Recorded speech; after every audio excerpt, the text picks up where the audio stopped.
사신 줄로 믿고 요한복음 7장 25절에서 36절까지의 말씀을 교대로 읽고 마지막 절을 같이 읽겠습니다. 예루살렘 사람 중에서 어떤 사람이 말하되 이는 그들이 죽이고자 하는 그 사람이 아니냐. 그러나 드러나게 말하되 그들이 아무 말도 아니하는도다. 당국자들은 이 사람을 참으로 그리스도인 줄 알았는가. 그러나 우리는 이 사람이 어디서 왔는지 아노라. 그리스도께서 오실 때에는 어디서 오시는지 아는 자가 없으리라 하는지라. 예수께서 성전에서 가르치시며 외쳐 이르시되 너희가 나를 알고 내가 어디서 온 것도 알거니와 내가 스스로 온 것이 아니니라. 나를 보내신 이는 참되시니 너희는 그를 알지 못하나. 나는 아노니 이는 내가 그에게서 났고 그가 나를 보내셨음이라 하시니. 그들이 예수를 잡고자 하나 손을 대는 자가 없으니 이는 그의 때가 아직 이르지 아니하였음이로라. 무리 중의 많은 사람이 예수를 믿고 말하되 그리스도께서 오실지라도 그 행하실 표적이 이 사람이 행한 것보다 더 많으랴 하니. 예수에 대하여 무리가 수군거리는 것이 바리새인들에게 들린지라. 대제사장들과 바리새인들이 그를 잡으려고 아랫 사람들을 보내니 예수께서 이르시되 내가 너희와 함께 조금 더 있다가 나를 보내신 이에게로 돌아가겠노라. 너희가 나를 찾아도 만나지 못할 터이요 나 있는 곳에 오지도 못하리라 하시니. 이에 유대인들이 서로 묻되 이 사람이 어디로 가기에 우리가 그를 만나지 못하리요. 헬라인 중에서 흩어져 사는 자들에게로 가서 헬라인을 가르칠 터인가. 나를 찾아도 만나지 못할 터이요. 나 있는 곳에 오지도 못하리라 한 이 말이 무슨 말이냐 하니라. 아멘. 그리스도를 아는 자와 모르는 자라는 제목으로 세 번째 말씀을 증거하도록 하겠습니다. 예수 그리스도를 아는 일이야말로 하나님 아버지를 아는 일과 직결되어 있다는 것을 우리는 계속해서 알아가고 있습니다. 하나님은 예수 그리스도 안에서 그 모든 뜻을 밝히 나타내 보이시고 예수 그리스도를 통하여 우리에 대한 하나님의 뜻을 그렇게 증언하셨습니다. 그리고 표적을 통해서 또한 나타내 보이셨습니다.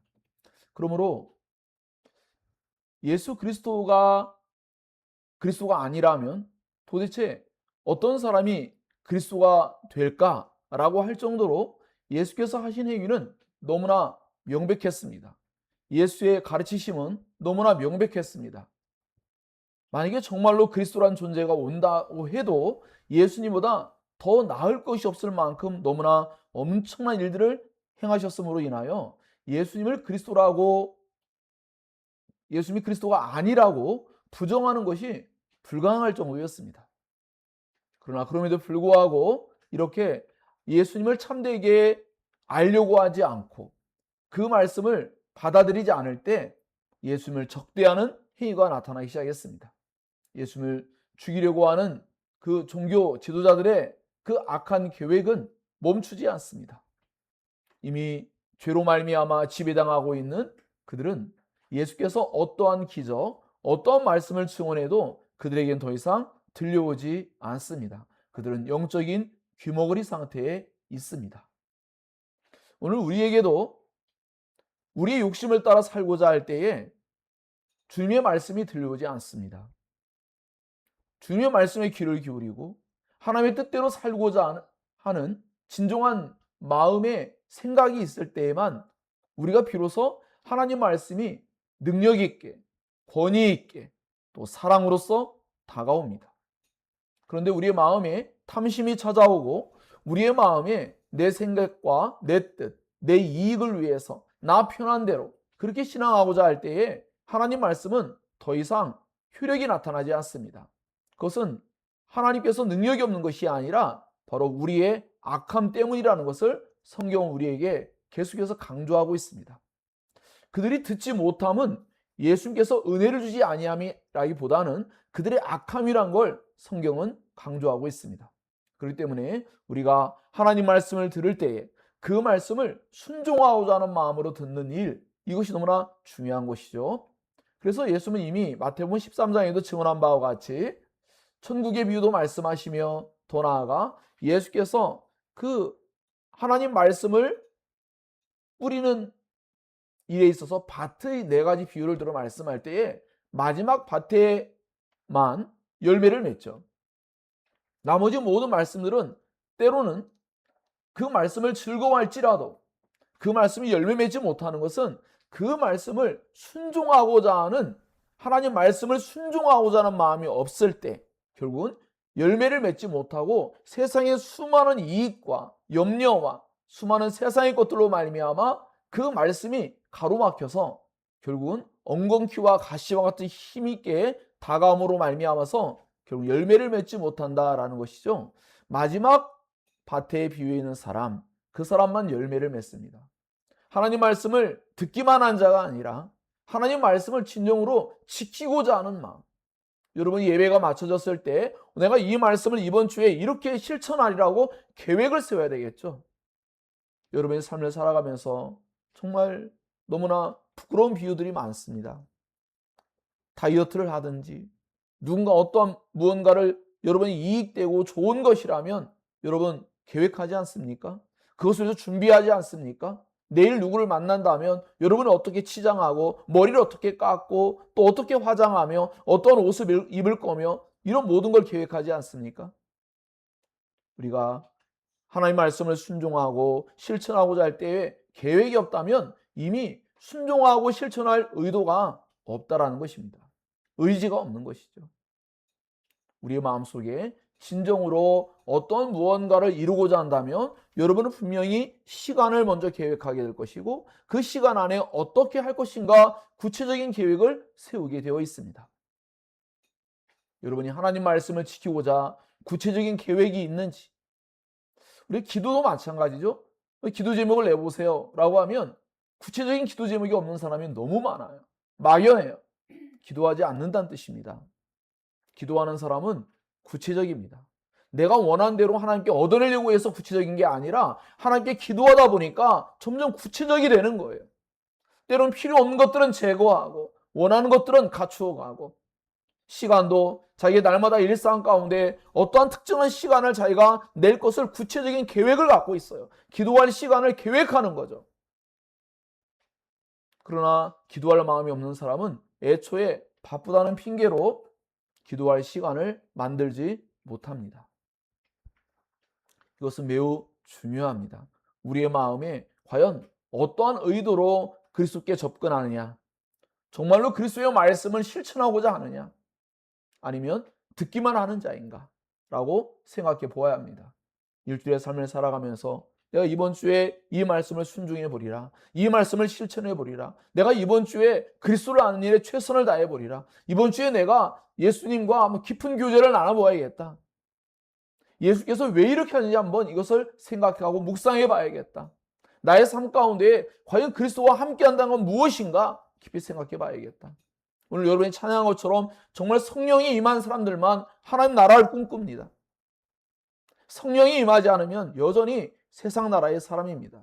교회를 다녀도 여전히 그는 세상 사람입니다. 성령이 임할 때에만 하나님 나라를 꿈꾸고 하나님 나라의 백성답게 살고 하나님 나라의 왕 대신 예수님의 통치를 받고자 힘쓰게 되어 있습니다. 그러므로 여러분의 삶에 과연 나는 어떤 계획을 가지고 신앙하는가를 돌아볼 필요가 있습니다. 하나님 말씀을 들을 때에 정말 그 말씀이 나의 삶 가운데 열매를 맺기까지 힘써 행하고자 하는 분명한 의도를 가지고 말씀을 대할 때 하나님 말씀이 잃어버려지지 않는 거예요. 조금 있으면 예수님을 사람들은 잃어버리게 될 것입니다. 그들은 예수님을 만나고자 해도 만나지 못하게 될 것입니다. 항상 모든 것이 다 열려있는 것은 아닙니다. 우리에게 기회가 주어졌을 때, 우리에게 하나님 말씀이 들려올 때 우린 그 말씀을 붙잡고 그 말씀을 실천하고자 성령의 감동을 잃어버리지 않도록 힘써 성령 하나님의 은혜 가운데 삶을 살고자 애써야 합니다. 그러할 때 우리 안에 하나님 나라가 경험되어지고 하나님 말씀이 우리 안에 능력으로 나타나고 예수 그리스도를 가장 존귀한 분으로서 마땅히 여기며 살아갈 수 있는 우리의 마음을 잃어버리지 않는 신앙이 될 수 있다는 것입니다. 그렇지 아니하면 우리들은 수많은 여러 가지 종교 행위를 하지만 그 날에 그치고 다른 모든 날들 속에서는 예수 그리스도와 동행하지 못하는 그러한 비극적인 삶, 그저 종교 행위를 수행할 때만 경험되어지는 그런 하나님을 만난다면 그것은 하나님을 만나는 게 아닙니다. 성경의 하나님을 만나는 게 아니에요. 자기가 생각한 하나님을 그날 느낀 것이죠. 그러므로 하나님 말씀을 알아가는 일은 너무나 복된 일인데, 특별히 예수 그리스도를 알고자, 예수님의 마음을 알고자, 예수님의 말씀을 실천하고자 하는 것, 이것은 너무나 중요한 일이라는 것을 여러분 꼭 기억해야 합니다. 그래서 이렇게 아직 기회가 있을 때 우리가 하나님을 알아가는 일에 무언가 커다란 방해와 어려움들이 있지 않을 때 주님을 힘써 알아가는 일, 이것이 너무나 중대한 일이라는 것을 꼭 기억할 필요가 있습니다. 그래서 이러한 일이 우리에게 있어지고 또 우리의 공동체 안에, 우리의 가정 안에 이러한 일이 있도록 우리는 하나님께 기도해야만 하는 것입니다. 예수님을 잡아 죽이려고 하는 그들의 계획은 어떻습니까? 구체적이었습니다. 그래서 아랫사람들을 보내서 예수님을 잡고자 하죠. 하지만 그들의 뜻대로 이루어지지 않습니다. 왜냐하면 하나님의 뜻이, 하나님의 나라가, 하나님의 때가 아직 그들에게 주어지지 않았기 때문입니다. 하나님이 주권자이십니다. 여러분은 하나님의 주권자 되심을 언제나 인정하고 하나님의 도움과 은혜를 구한다면, 하나님 앞에 선한 계획과 선한 뜻을 구한다면 하나님은 언제라도 열어줄 준비를 하고 계십니다. 그럼 우리가 악한 꾀를 낸다면 하나님께서 아직은 그러한 일이 이루어지지 않도록 주장하고 계시다는 것을 알 수도 있습니다. 그러므로 사랑하는 여러분, 여러분의 마음 안에 구체적인 계획을 가지고 예수님께로 나아가고 예수님 알기를 힘쓰는 우리가 되어야 할 줄로 믿습니다. 무지는 언제나 하나님을 대적하는 관계로 나아가고 의심하는 단계로 나아가고 결국은 하나님을 기쁘게 섬길 수 없는 자리로 나아갑니다. 하나님을 기쁘게 섬길 수 있는 가장 영광스러운 지위를 가졌던 저 종교 지도자들, 바리새인과 사두개인들과 또 제사장들과 이 모든 사람들은 하나님을 알아가는 일에 가장 좋은 위치에 있었어요. 하지만 그들은 하나님을 알아가는 일에 실패했습니다. 사랑하는 여러분, 여러분에게 하나님을 알아가는 일에 좋은 위치, 좋은 장소, 좋은 환경 속에 있다 할지라도 그 마음이 진정으로 그리스도를 바르게 알고자 하는 마음이 없다면 우리는 오히려 하나님을 참되게 알지 못하는 자들로서 드러나게 될 것입니다. 그러할 때 이와 같이 무지한 말들을 하죠. 예수님이 이제 하나님 아버지께로 돌아가실 건데 그 일을 깨닫지 못하고 저 흩어져 사는 유대인들, 팔레스타인 지역을 넘어서 이방 나라까지 나아가 있는 그 흩어진 유대인들, 디아스포라, 바로 그들에게로 혹시나 가서 전하려고 하는가? 아니면 헬라인들에게 전하려고 하는가? 라고 그들은 생각하는 거예요. 그러니까 예수님께서 어디로 와서 어디로 간지를 몰라요. 안다고 말한 자들도 모르고 있죠. 왜? 그들은 요셉과 마리아의 그 아들로서의 예수님만을 알고 있죠. 그러나 예수님은 하늘로부터 오신 분이시죠.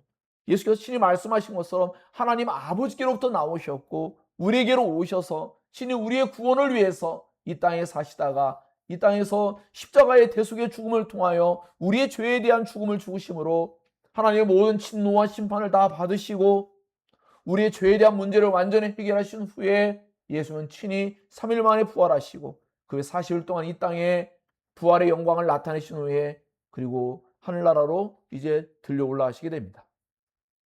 이런 예수님께서 어떻게 오셨고 어떻게 사셨으며 어떠한 일을 이루셨으며 그 일의 가장 중요한 것은 무엇이며 그리고 예수께서 다시 가심은 왜 다시 가심인가? 왜 하늘로 오르셨는가? 그리고 예수님께서 왜 다시 또 오신다고 하는가? 이런 내용들에 관심을 가지고 우린 지켜볼 필요가 있다는 것입니다. 그러한 예수님을 알아갈 때 우리의 마음에 구원이라는 것이 더욱더 확실한 것으로 다가오고 확신으로 다가오고 하나님 나라가 막연한 것이 아니라 우리의 내면 가운데에 정말 영광스럽게 그렇게 경험될 줄로 믿습니다. 그러므로 우리의 마음의 온 생각이 그리스도께로 향하여 나아간다면 우리는 이 세상에서 줄 수 없는 진정한 평안, 진정한 기쁨, 자유, 행복 그리고 더 놀라운 소망 가운데 비전 가운데 살아가게 될 줄로 믿습니다. 그러므로 여러분의 시선이 그리스도께로 바르게 고정되어야 합니다. 여러분이 가진 모든 생각을 다 내려놓고 성경을 의존해야 됩니다. 성경에서 기록한 예수 그리스도를 알기를 힘써야 됩니다. 여러분이 예수님을 경이롭게 바라보지 못하는 것은 성경의 예수 그리스도가 아니라 여러분이 생각한 예수 그리스도이기 때문입니다. 성경에 기록된 예수 그리스도는 경외감이 넘쳐난 존재입니다. 도저히 하나님이라는 것을 인정하지 않고는 예수님을 도저히 이해할 수 없는 너무나 완벽한 거룩함, 의로움, 선함, 그리고 놀라운 능력과 권세를 나타내 보이셨습니다. 그렇기 때문에 여러분이 예수님을 힘써 알아가는 일, 바로 이 일은 여러분의 신앙에 승패가 달려있고 여러분의 신앙에 정말 그 참된 유익과 깊은 연관을 맺고 있다는 것을 기억할 필요가 있습니다.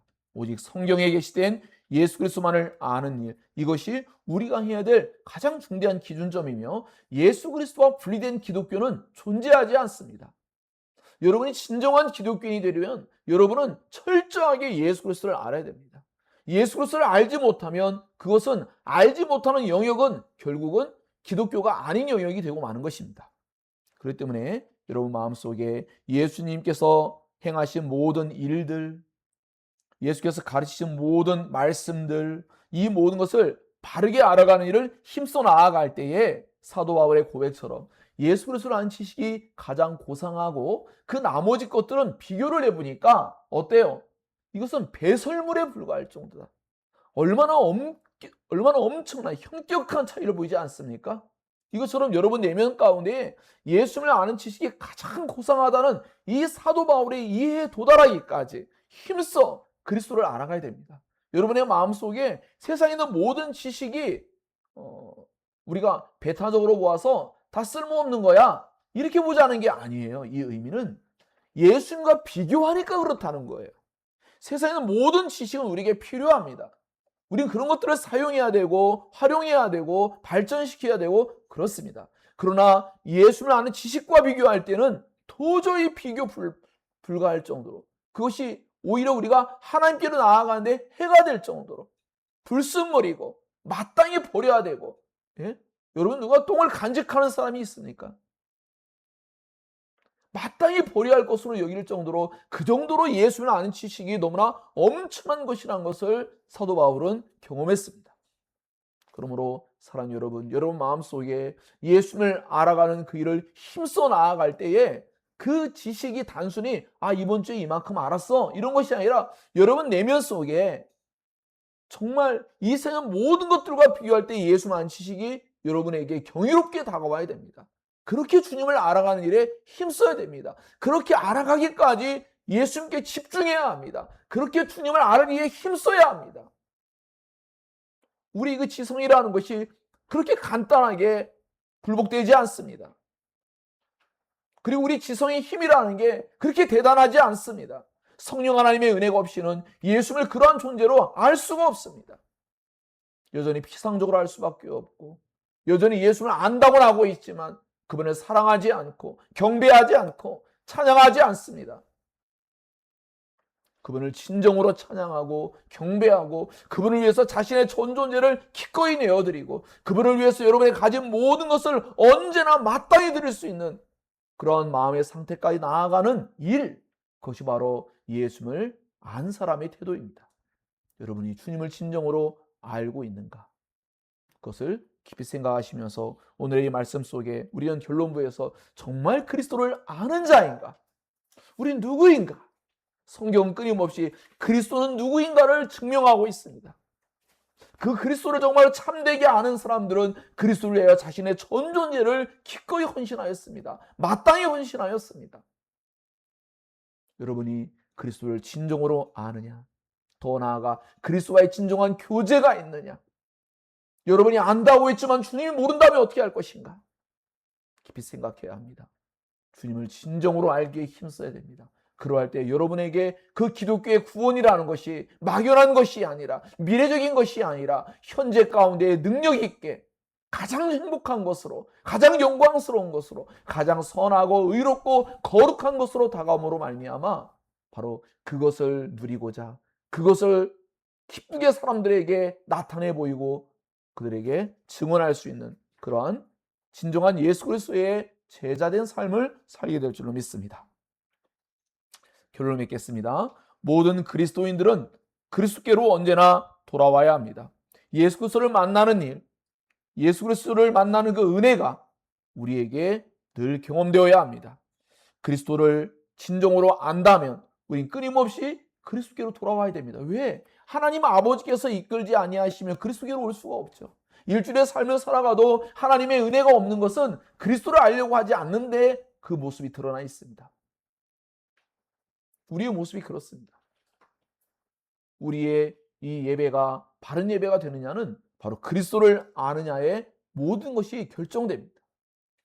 우리의 마음속에 끊임없이 매일매일의 삶 가운데에 예수 그리스도로 돌아가는가, 예수 그리스도를 알기로 힘쓰는가, 이 일은 하나님께서 우리에게 은혜를 주고 있다는 표지입니다. 그리스도께로 나아가지 않는다면 우리는 하나님의 은혜가 무언가 단절되어 있거나 심각한 여러 가지 장애를 겪고 있다는 것을 인지할 필요가 있습니다. 그러므로 사랑하는 여러분, 예수께로 나아갈 때만 구원을 우리는 확인할 수 있습니다. 예수 그리스도께로 나아갈 때만 영원한 생명의 양식을 얻을 수 있습니다. 그리스도께로 나아갈 때만 더 이상 세상에 대한 갈망과 갈증에 허덕이지 않을 수 있습니다. 예수 그리스도께로 나아갈 때만 진정한 풍요를 누릴 수가 있게 될 줄로 믿습니다. 예수 그리스도께로 나아갈 때만 진정으로 참된 양식이신 예수 그리스도를 배불리 먹을 때에만 우리 진정한 만족을 누리게 될 것이라고 믿습니다. 사는 여러분, 한 주간을 살아갈 때 그 예수 그리스도를 어떻게 먹고 마실 것인가? 그 예수 그리스도를 어떻게 만날 것인가? 그 예수 그리스도를 알아가는 일을 어떻게 힘쓸 것인가? 계획해야 합니다. 구체적인 계획이 필요합니다. 그리고 그 일을 실행하기까지, 그 일을 실행하려면 성령 하나님의 도우심이 필요합니다. 왜냐하면 우리의 결심, 우리의 의지는 너무나 박약하고 우리는 너무나 보잘것없습니다. 우리는 너무나 쉽게 망각합니다. 오늘 우리가 결심하고 결단하고 눈물을 흘려도 당장 세상으로 나아가기 시작하면 눈앞이 펼쳐진 육신의 눈으로 보여지는 세상의 것들이 너무나 강한 것으로 다가오고 커다란 것으로 우리에게 압박하기 때문에 우린 곧바로 망각할 때가 많습니다. 철로역정의 절망의 거인이 너무나 컸기 때문에 언약의 말씀을 잃어버렸던 크리스찬과 소망이 있었습니다. 세상은 그렇게 커다란 거인처럼 다가옵니다. 그러나 그들이 성령의 은혜 안에서 기억합니다. 자신에게 언약의 열쇠가 있었다는 걸 기억했을 때 그 절망에서 빠져나올 수가 있었습니다. 여러분에게 언약의 말씀이 있습니다. 그리스도께서 언약의 당사자이십니다. 예수 그리스도로 나아감으로 말미암아 새 언약 백성으로서의 영광스러운 삶을 살아가는 은혜가 있기를 예수님 이름으로 축복합니다. 그렇게 그리스도를 아는 자로 살아가는 영예를 누리기를 예수님 이름으로 축복합니다. 기도하겠습니다.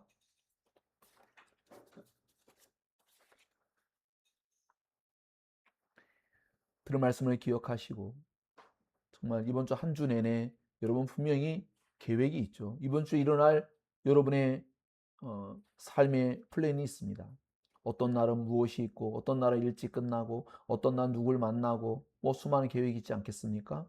이제 그 계획표에 가장 중요한 한 부분을 수정해야 합니다. 그것은 바로 예수 그리스도를 알아가는 일, 바로 그 일을 위한 계획표를 세워야 합니다. 그리고 그 일을 실천해야 합니다. 그러할 때 여러분 안에 하나님 나라가 현재적으로 경험될 것을 믿습니다. 기도하겠습니다.